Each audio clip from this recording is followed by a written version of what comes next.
Hi, I'm host of the course 50 Years of San Francisco Jazz, spanning 1916 to 66.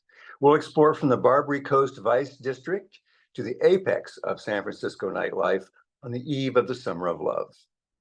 Hi, I'm Dave Radlauer. I'm a six-time award-winning radio host. I've written some 200 articles about vintage jazz, often profiling local Bay Area musicians. Now, the Bay region is renowned for its distinctive food, architecture, but also for its music. A Western boom town, local entertainment has always celebrated novelty, innovation, individualism, and body titillation. By the 50s, it was a rich crucible of musical creativity.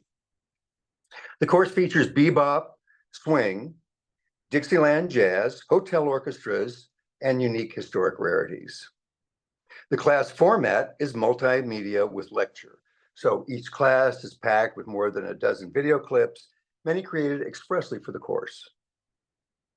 The topics will include the wild Barbary Coast section of San Francisco that was a wild nightlife red light district from just after the gold rush into the 1920s.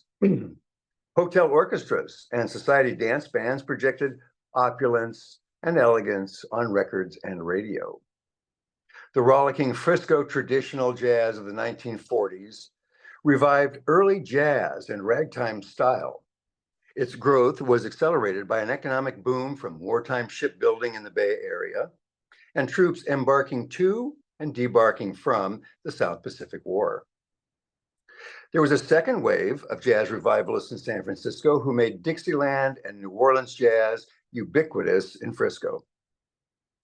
Club Hangover was the foremost Dixieland venue on the West Coast. It offered New Orleans jazz 6 nights of the week, featuring honored jazz elders like Kid Ory, Jack Teagarden, Father Hines, and Muggsy Spanier. There was also a late night broadcast that was heard across the Western US, into Canada, and we have many broadcasts preserved from that time that I'll be sharing.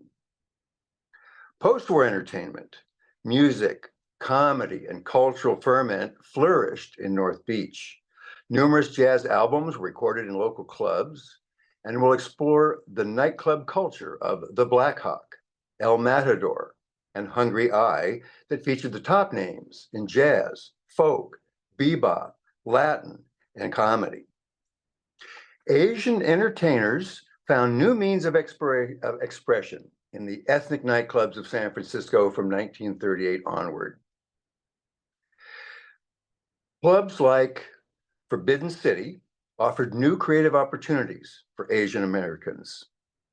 The Fillmore district of San Francisco was known as Harlem of the West, and it was a booming nexus for the rhythm and blues, jazz, bebop, and a thriving Black community. I'll also share the rarely heard story of Russell City. This was a forgotten, off-the-grid, unincorporated, multi-ethnic Alameda County community near Hayward that was a hothouse and crucible for the West Coast blues.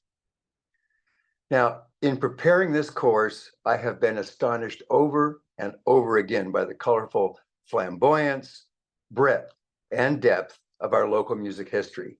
So please join me exploring 50 years of San Francisco jazz. From 1916 to 66, I guarantee it's going to be fun.